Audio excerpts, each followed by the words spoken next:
السلام علیکم، good morning, صبح بخیر۔ صبح کے رنگ ایم نیوز کے سنگ میں آپ سب کو خوش آمدید۔ میں ہوں نازش خٹک اور میرا ساتھ دے رہے ہیں نجم الثاقب۔ امید ہے آپ سب لوگ خیریت سے ہوں گے اور جہاں پر بھی ہوں گے خوش باش ہوں گے۔ آپ کی صبح جو ہے وہ اچھی ہو چکی ہوگی۔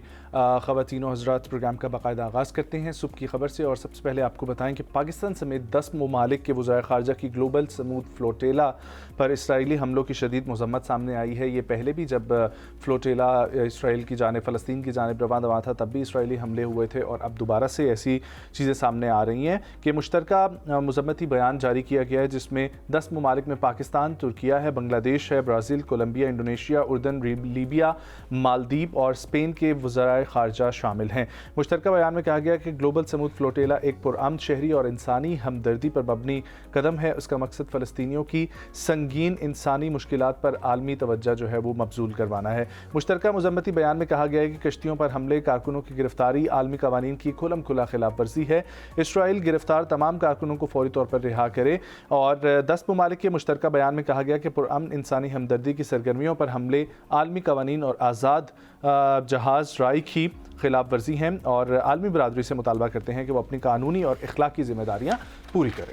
ہر بار یہی مطالبہ سامنے آتا ہے لیکن کوئی عمل درآمد سامنے نہیں آتا۔ لیٹس ہوپ کہ اس بار کچھ عمل درآمد بھی سامنے آئے۔ یہ بات تو ہم کئی دہائیوں سے کر رہے ہیں۔ کشمیر میں جو ہو رہا ہے، مقبوضہ جموں کشمیر میں، وہ بھی انسانی حقوق کی خلاف ورزی ہے۔ اس کے بعد غزہ میں جو ہوا وہ بھی انسانی حقوق کی خلاف ورزی ہے، لیکن عالمی دنیا جو ہے وہ اس پر خاموش نظر آتی ہے، یا پھر تھوڑی بہت بات چیت ہو جاتی ہے لیکن ہمیں عملی اقدامات کوئی نہیں نظر آتے۔ آگے بڑھتے ہیں، آپ کو بتاتے ہیں ٹرمپ کا ایران پر حملہ ملتوی کرنے کا اعلان۔ پاکستان سٹاک میں زبردست تیزی دیکھنے میں آئی ہے، 2000 سے زائد پوائنٹس کا اضافہ ہوا ہے۔ کاروباری ہفتے کے دوسرے روز پاکستان سٹاک ایکسچینج میں زبردست تیزی دیکھنے میں آ رہی ہے، اور 100 انڈیکس میں اب تک 1000 انڈیکس میں اب تک 2248 پوائنٹس کا اضافہ ہوا ہے۔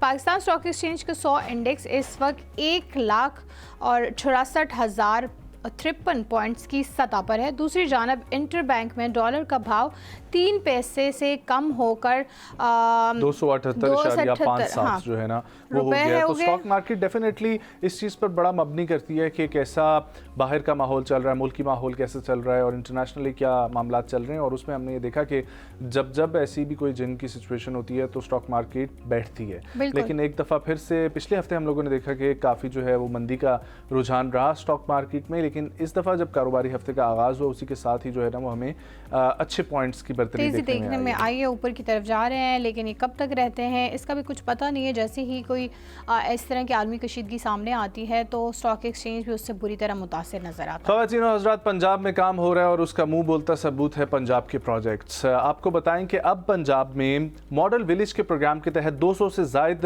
ولیج جو ہے وہ آہستہ آہستہ تیار کیے جا رہے ہیں۔ مریم نواز وزیر اعلیٰ پنجاب، ان کا کہنا ہے کہ پنجاب میں ماڈل ولیج پروگرام کے تحت 2000 دیہات کو جو ہے نا وہ جدید سہولتوں سے آراستہ کیا جائے گا، اور روابط میں اضافے کے لیے شاہراہوں اور بنیادی ڈھانچے کو فعال کیا جائے گا۔ خواتین و حضرات، پہلے جب کام ہوتا تھا لاہور کے اندر تو بہت سارے ہمیں جو اپوزیشن میں لوگ تھے، اور اس وقت پی ایم ایل این کی وہاں پر گورنمنٹ تھی، یہ کہتے ہوئے ہمیں ملتے تھے کہ صرف اور صرف لاہور کو فوکس کیا ہوا ہے پنجاب کی حکومت نے۔ پھر ہم نے دیکھا کہ پنجاب کی حکومت نے دوسرے شہر آباد کرنا شروع کیے، لائک ملتان، ٹھیک ہے، اور وہ تمام بہاولپور، وہ مین شہر جن کے اندر میٹرو بسز چلائی گئیں، اور راولپنڈی میں میٹرو بس چلی۔ اس طریقے سے مختلف مقامات پر ٹرانسپورٹ کے سسٹم کو اچھا کیا گیا۔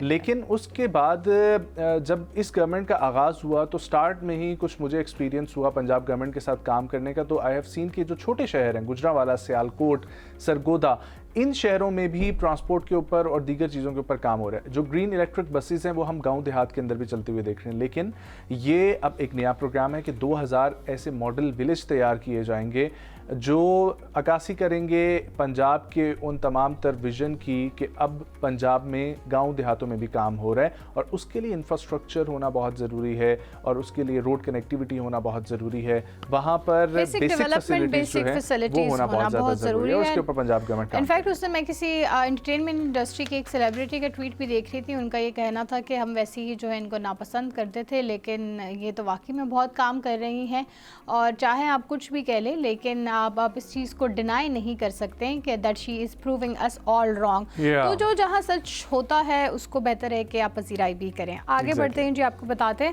اربن فارسٹ منصوبہ کراچی کی آلودگی کم کرنے کے لیے ایک اہم سنگ میل ثابت ہوگا, کہنا ہے جی میئر کراچی کا. میئر کراچی مرتضی وہاب کا کہنا ہے کہ اربن فارسٹ منصوبہ شہر قائد کی آلودگی کم کرنے کے لیے ایک بہت اہم ثابت قدم ہوگا. کراچی میں میڈیا سے گفتگو کرتے ہوئے مرتضی وہاب نے کہا کہ شاہراہ بھٹو پر 10,000 درخت لگا دیے گئے ہیں اور 1 لاکھ پودے لگانے کا ہدف ہے. اربن فارسٹ کا یہ منصوبہ کراچی کو سرسبز اور ماحول دوست شہر بنانے کا بڑا قدم ہے. میئر کراچی نے یہ بھی بتایا کہ کراچی میں فضائی آلودگی کم کرنے کے لیے اربن فارسٹ منصوبہ اہم سنگ میل ہوگا. ماحولیاتی بہتری کے لیے شجرکاری مہم تیز کر دی ہے. شاہراہ بھٹو پر نیم, گل مہر اور دیگر درخت لگائے جائیں گے, جبکہ شاہراہ بھٹو پر شجرکاری منصوبہ مرحلہ وار مکمل کیا جائے گا. ہم نے اس پہ اس دن بھی بات کی تھی کہ جہاں پہ درخت لگائے جاتے ہیں صرف ہمیں یہ نہیں کرنا چاہیے کہ پلانٹیشن ڈرائیو پہ نکل جانا چاہیے. یہ بھی اگر ہم تھوڑی سی ریسرچ کر لیں کہ کون سا پودا کہاں کے لیے بہتر ہے, کون سا کس کے حساب سے زیادہ بہتر ہوگا. ظاہر ہے اب ایک خوبصورتی کے لحاظ سے پودے کی ڈفرینٹ آپ وہ کہہ سکتے ہیں کہ بظاہر وہ زیادہ خوبصورت لگتا ہے, لیکن وہ کہاں اس کی افزائش زیادہ ہوگی, کہاں اس کی گروتھ اچھے سے ہوگی, پھر کہاں اس کو پانی کتنا درکار ہوگا, تو یہ سب کچھ بھی ایک سائنس ہوتی ہے. آئی تھنک اگر ہم اس پہ زیادہ دھیان دے دیں تو بہتر یہ ہوگا کہ ہم جو پلانٹیشن ڈرائیو کر بھی رہے ہیں تو بہتر جگہ پہ بہتر پودے ہونے سے زیادہ بہتری آئے گی. بالکل صحیح کہہ رہی ہیں آپ. آگے بڑھتے ہیں, آپ کو بتاتے ہیں ڈائریکٹر ابو الیہا کی فلم میرا لیاری کا لاہور میں رنگا رنگ پریمیئر.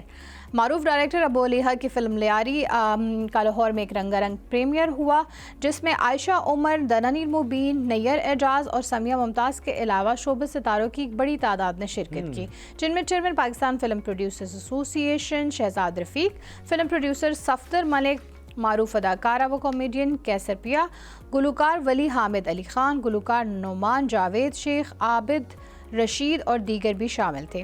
میرا لیاری کے نمایاں فنکاروں میں عائشہ عمر, دنانیر مبین, نیّر اعجاز, سمیہ ممتاز, عدنان شاہ ٹیپو اور دیگر شامل ہیں.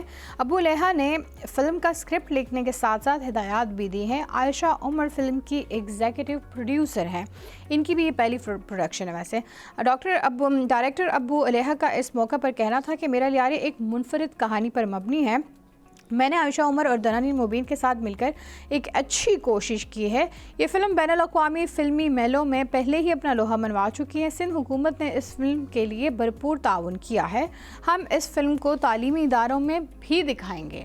یہ پہلی بار ہو رہا ہے. دنانیر مبین نے اس موقع پر گفتگو کرتے ہوئے کہا میرا لیاری پاکستان کی کہانی ہے, یہ لیاری کی کہانی ہے, بڑی اچھی کہانی ہے اور پاکستان کی عکاسی کرتی ہے اور کلچر کی نمائندگی کرتی ہے. تو میرا خیال ہے کہ یہ فیملی فلم ہے, تو اس لیے آپ لوگ جائیں, اس کو انجوائے کریں, دیکھیں اور اپنے بچوں کو بھی دکھائیں, کیونکہ بہت ضروری ہے کہ ان کو صحیح ہسٹری کے بارے میں بتایا جائے. اور اس میں بہت سارے ایسے ٹاپکس کو جو ہے وہ ریلیونسی دکھائی گئی ہے, جیسے لڑکیوں کے فٹ بال کھیلنے کا جو شوق ہے اس کو بھی ایک موضوع بنایا گیا ہے. ہماری مطلب خواتین جو ایتھلیٹس ہیں ان کو بھی تھوڑا اس میں رول دیا گیا ہے کہ کیسے وہ اسٹرگل کرتی ہیں سروائیول کے لیے اور آگے اس کو کنٹینیو کرنے کے لیے, لیکن اگر آپ اس کو کنٹینیو کرنے دیتے ہیں تو وہ کیسے آپ کی کمیونٹی کو بدلتی ہے یا پھر بلڈ اپ کرتی ہیں. آگے بڑھتے ہیں خواتین و حضرات, آپ کو بتائیں کہ پرنس رحیم آغا خان جو ہیں, آغا خان پنجم جنہیں کہا جاتا ہے, وہ اسماعیلی کمیونٹی کے روحانی پیشوا ہیں اور پاکستان ان کی آمد جو ہے وہ متوقع ہے. گلگت بلتستان کے دورے پر, چترال کے دورے پر وہ آ رہے ہیں, کیونکہ اسماعیلی کمیونٹی پاکستان میں ایک بڑے پیمانے پر بستی ہے. آج میں جب صبح نکلا تو کورال چوک سے آنورڈ مختلف بینرز آویزاں ہیں, جس میں صدر Asif Ali Zardari, prime minister Shehbaz Sharif, they are welcoming the prince Rahim Aga Khan, and وہ ان کا شکریہ بھی ادا کر رہے ہیں پاکستان کے لیے اور پاکستانی لوگوں کے لیے جو سروسز آغا خان کمیونٹی نے آج دن تک دی ہے, چاہے میڈیکل ہو, چاہے ایجوکیشن وائز ہو. اور اسماعیلی کمیونٹی کی وجہ سے ہی آج اگر ہم دیکھیں تو پاکستان میں سب سے زیادہ لٹریسی ریٹ ہنزا میں ہمیں دیکھنے دیکھنے کو ملتا ہے.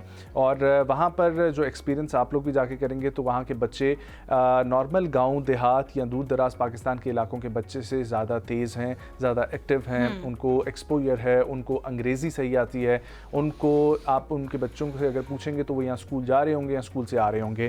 سو تیاریاں اس وقت عروج پر ہیں, جس کے باعث وفاقی اور علاقائی وسائل جو ہے وہ بڑے پیمانے پر متحرک ہیں. حکام نے جمعے کے روز جو ہے وہ اس حوالے سے کہا ہے کہ ایکسپیکٹڈ ہے 21 سے 25 مئی تک ہونے والے اس دورے کے تمام تر انتظامات جو ہے وہ مکمل کیے جا چکے ہیں. انسٹاگرام پر میرے بہت سارے اسماعیلی دوست ہیں تو وہاں سے مجھے اپڈیٹس مل رہی ہیں کہ جو ایک جشن کا سما ان کے لیے چل رہا ہے, کیونکہ ان کے لیے ان کا ایک یہ دیداری کا کانسیپٹ ہوتا ہے اپنے حاضر امام کی. تو اس کانسیپٹ کے تحت وہاں پر جو اس وقت تیاریاں چل رہی ہیں, اپنی جس کے پاس جو کچھ ہے وہ ایک علاقائی تعاون کے تحت بڑھ چڑھ کر اس میں حصہ لے رہے ہیں اور بڑے اچھے سے ان کی جو ہے نا وہ تیاری چل رہی ہے. حکام نے یہ بتایا ہے کہ ہنزا کے پسوکونز, گلگت شہر, گاکوچ اور یاسین کے علاقے کے میں جو ہے نا وہ تاؤس میں بڑے عوامی اجتماعات متوقع ہیں. ممکنہ رش کو کنٹرول کرنے کے لیے بعض مقامات پر ایک سے زائد سیشنز منعقد کرنے کی جو ہے وہ بھی غور کیا جا رہا ہے. اور سیکیورٹی اور سفر کے انتظامات کے وفاقی حکومت سے بلٹ پروف گاڑیاں جو ہے وہ فراہم کی گئی ہیں. پولیس اور فرنٹیئر ورکس آرگنائزیشن FWO کو خصوصی ذمہ داریاں سونپی گئی ہیں تاکہ شاہراہ قراقرم KKH ہائی وے جو ہے وہ نصیر آباد پل سے سوس ڈرائی پورٹ تک جو ہے وہ سڑکوں کو بہتری کی جائے, ٹریفک کی روانی کی جائے اور سیکیورٹی کو یقینی بنایا جائے.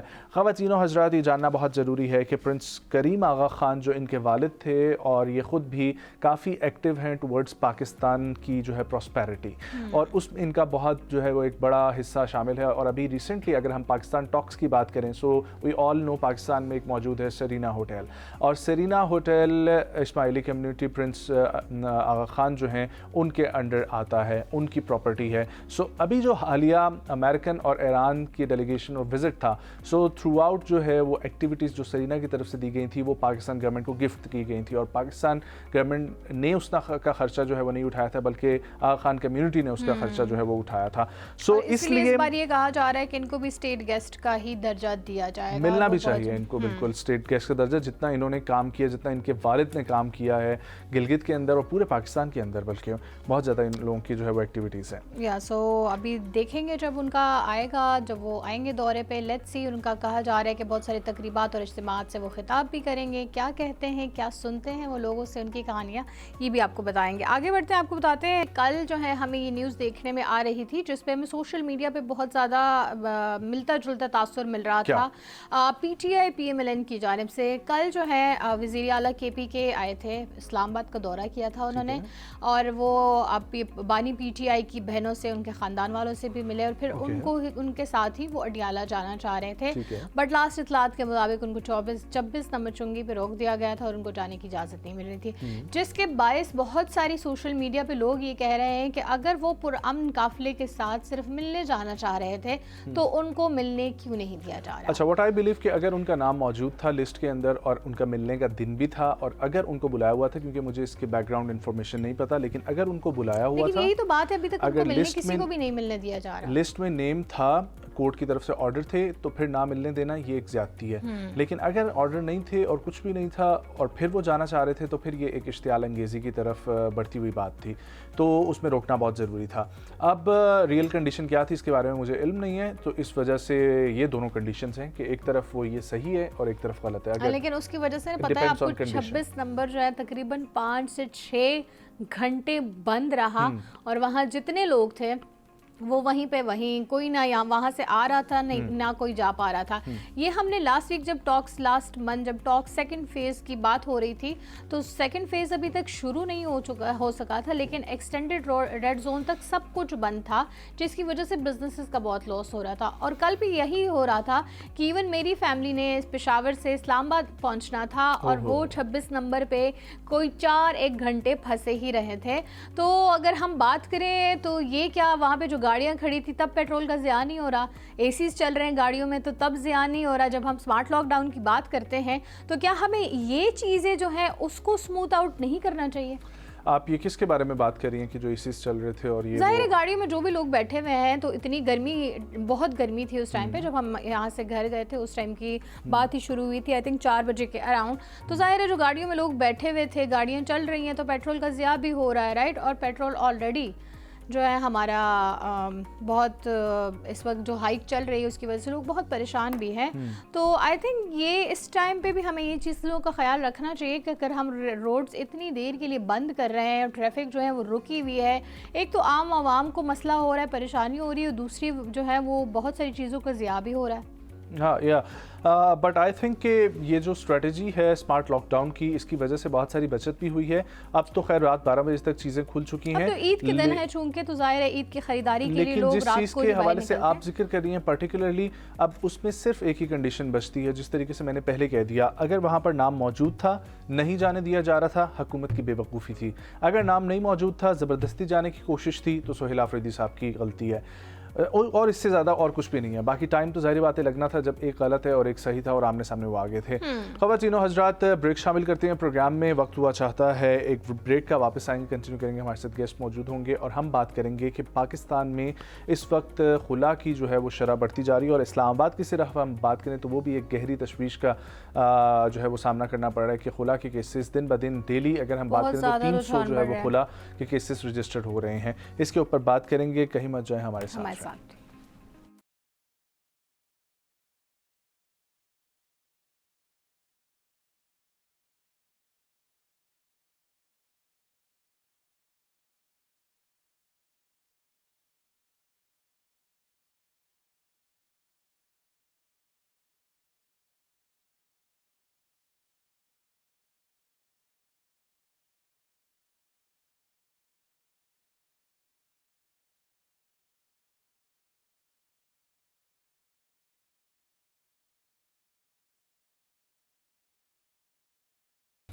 Welcome back viewers. جس طریقے سے ہم نے آپ کو بتایا تھا کہ اس سیگمنٹ میں ہم ذکر کریں گے خلا کے بڑھتے ہوئے کیسز کے حوالے سے.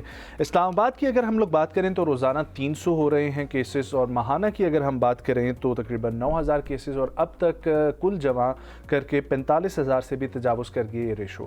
اب خلا جو ہے وہ لی جاتی ہے خاتون کی طرف سے، لیکن ڈیفینیٹلی کوئی بھی نہیں چاہتا ہوتا کہ ان کی ازدواجی زندگی جو ہے اس کا اس طریقے سے صورتحال بنے. لیکن عورت کو کسی لیول پر جا کے ایسا مجبور کیا جاتا ہے جس کے باعث وہ ایسا انتہائی قدم لینے کی طرف جاتی ہیں. اور دوسری چیز یہ کہ ہمیں ہرگز جو ہے وہ اس چیز کو نارملائز بھی نہیں کرنا چاہیے کہ ہم طلاق کی جو ہے وہ بات کریں کہ اگر کسی کو کوئی پرابلم فیس آ رہی ہے تو پہلا حل یہ ہو کہ آپ طلاق لے لیں یا آپ خلا کی طرف جائیں. خواتین و حضرات، یہ سمجھنا بہت ضروری ہے کہ دو لوگوں کی جب شادی ہوتی ہے، ہمارے کلچرل انفلوئنس ایسا ہے کہ وہ دو خاندانوں کی شادی بھی سمجھی جاتی ہے، اور معاشرے کے اندر بھی بہت ساری ذمہ داریاں ہسبینڈ وائف کے ساتھ جوڑ دی جاتی ہیں، جس کی وجہ سے شاید ان کے آپس کے مسائل اتنے نہ ہوں، لیکن جو سرکمسٹینس ایسا ڈیزائن کر دیا جاتا ہے ان کے ارد گرد، چاہے معاشی لحاظ سے ہو، معاشرتی لحاظ سے ہو، وسائل کی کمی ہو یا کوئی اور وجہ ہو، جس کے باعث مشکلات آتی ہیں، پرابلمز پھر لڑائیوں میں تبدیل ہوتی ہیں، اور لڑائیاں پھر دوری میں بدلتی ہیں، اور پھر اس کے بعد جو ہے وہ یہ ازدواجی زندگی کا رشتہ جو ہے یہ ٹوٹ جاتا ہے. لیکن آپ یہ سوچیں کہ اگر تو آپ میاں بیوی ایک ایک اپنی اپنی انفرادی کیفیت پہ موجود ہیں، پھر تو تب بھی تدارک اگر کوئی نکل سکتا ہے تو سوچنا چاہیے. لیکن چلیں اگر اس میں خلا اڈاپٹ کر لی جاتی ہے، اس کا اتنا پرابلم نہیں ہے جتنا اس خلا کا، اس ڈیورس کا پرابلم ہے جہاں پر بچے انوالو ہوتے ہیں، کیونکہ وہ ایک نیکسٹ جنریشن ہے اور آپ نیکسٹ جنریشن کو کیا منتقل کر رہے ہیں. بہت ساری باتیں ہیں، لیکن اسی پر بات کرنے کے لیے آج جو ہمیں جوائن کریں شخصیت، وہ کافی عرصے سے as a social activist and youth activist کام کر رہی ہیں، مختلف پاکستان کے اداروں کے ساتھ بھی منسلک ہیں، پرائیویٹ سطح پر بھی اپنے طور پر بھی کام کر رہی ہیں، اور ڈفرینٹ آرگنائزیشن کے ساتھ مل کر بھی معاشرتی بہتری کے لیے کام کیا جا رہا ہے. لیکن آج ہم پرٹیکولرلی بات کریں گے ڈائیورس کی جو بڑھتی ہوئی ریشو ہے اور خلا کے جو کیسز ہیں اس کے حوالے سے. We have with us social activist محترمہ ہنا گل صاحبہ. السلام علیکم. السلام علیکم. Thank you so much for joining. خیریت سے آپ؟ جی الحمدللہ ٹھیک ٹھاک. ہنا صاحبہ ماشاءاللہ سے آپ بہت سارا کام کر رہی ہیں. میں آپ دونوں کی گفتگو آف ایئر کافی دیر جو ہے وہ سن رہا تھا.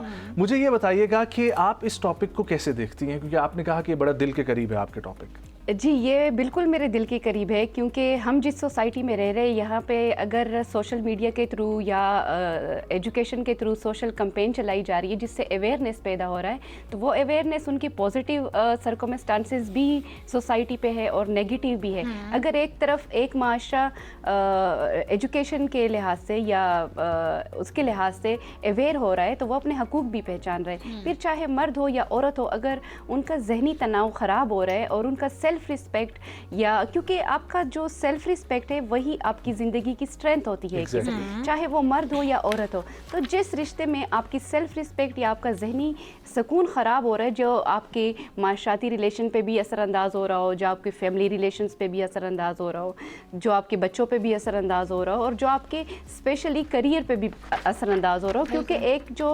فرسٹریٹڈ باس یا جو فرسٹریٹڈ ورکر ہے وہ کبھی بھی ڈیولپمنٹل کام میں ہاتھ نہیں بڑھا سکتا۔ تو معاشرے کے یہ ایک ایسا ٹاپک ہے کہ اگر اس پہ کنٹرول پایا جائے یا اس کو ایک پوزیٹیو خاتمگی بھی جو ہے اگر وہ بھی پوزیٹیو طریقے سے اس کی جائے تو میوچل انڈرسٹینڈنگ۔ آج کل آپ کو کیا لگتا ہے کہ وجہ کیا ہے خلا کے بڑھتے ہوئے کیسز کی؟ اویئرنیس وجہ ہے، کیونکہ ہر چیز کے دو پہلو ہوتے ہیں، ایک نیگیٹیو ایک پوزیٹیو۔ اگر اویئرنیس ایک پوزیٹیو پہلو ہے تو اسی اویئرنیس کے ساتھ جو حقوق ابھی پہچاننے میں آ رہی ہے اور جو ہائی کورٹ کے پروسیس آسان ہو گئے ہیں، یہ ایک بہت اچھی بات ہے کہ اب کیسز اتنے سالوں میں لٹکتے نہیں ہیں، یا عورت کی بات سنی جاتی ہے یا مرد کی بات سنی جاتی ہے۔ تو پاکستان کے قانون میں اب یہ ہو رہا ہے ان 2026 کہ اب مرد اور عورت، اب صرف یہ نہیں کہا جاتا کہ عورت، اب یہ بھی کہا جاتا ہے کہ مرد بھی ذہنی تناؤ سے گزرتا ہے۔ خلا، ڈائیورس، یہ صرف مرد یا عورت کو کیٹیگرائز کرنے کا نام نہیں ہے، اس میں جذبات ہوتے ہیں جو دونوں طرف سے۔ اچھا، لیکن اگر ہم کیسز کا بڑھتا ہوا رجحان دیکھیں، 38 کیسز فی گھنٹہ کے حساب سے جو آج کل اگر رپورٹ ہو رہے ہیں، تو یہ ایک بہت ہی زیادہ تشویشناک حد تک اضافہ ہوا ہے۔ اس کی کیا وجوہات ہے؟ کیا ایک تو ہم یہ دیکھ سکتے ہیں، آپ نے کہا جیسے نیگیٹو اور پازیٹیو دونوں اسپیکٹس ہوتے ہیں، بالکل ہوتے ہیں، کیا ہماری خواتین اتنی خود مختار ہو گئی ہیں کہ وہ بالکل ہی کمپرومائز کرنا ہی نہیں چاہتی، کیونکہ ایک رشتہ کمپرومائز کے بغیر بنتا ہی نہیں ہے، یا پھر ہمارے مرد جو ہیں وہ سوسائٹل پریشر، سوسائٹل ظاہر ہے رسپانسبلٹی پوری انہوں نے نبھانی ہوتی ہے، گھر پورا انہوں نے چلانا ہوتا ہے، ایز اے پروٹیکٹر بھی ہوتے ہیں، ایز اے پرووائڈر بھی وہی ہوتے ہیں، سو وہ انڈر پریشر اتنے زیادہ ہوتے ہیں کہ وہ ایموشنل ویل بینگ جو ہے وہ اس کی طرف دھیان نہیں دے پا رہے ہیں۔ وجوہات کیا ہو سکتی ہیں؟ دیکھیں، مین وجہ یہ ہے کہ مرد پہ بہت زیادہ ذمہ داریاں ہیں، وہ گھر اس طرح فیملی کو ٹائم، یا تو وہ ٹائم دے گا، یا پھر وہ فائنینسز پرووائڈ کرے گا، یا پھر وہ ایموشنل اسٹیبلٹی ایک ریلیشن شپ میں لائے گا۔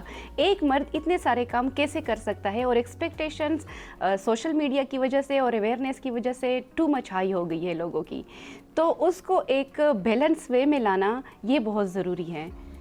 اچھا، مجھے یہ بتائیں، یہ روزگار کا جو بیچ میں ایک فیکٹر ہے کہ کچھ لوگ، ظاہر ہے آج کل مہنگائی کیونکہ بہت زیادہ ہو گئی ہے، کہ وہ بھی ایک فیکٹر ہے، ٹھیک ہے، اس میں بے شک اس میں وہ بھی کنٹریبیوٹ کرتا ہے، تو کچھ لوگ اگر سپوز جو ہیں وہ بے روزگار ہوتے ہیں اور ان کی فائنینشیل کنڈیشن اتنی سٹیبل نہیں ہوتی ہے، وہ کتنا رول پلے کرتے ہیں اس طرح کے معاملات میں خلا تک کے بعد جا سکیں؟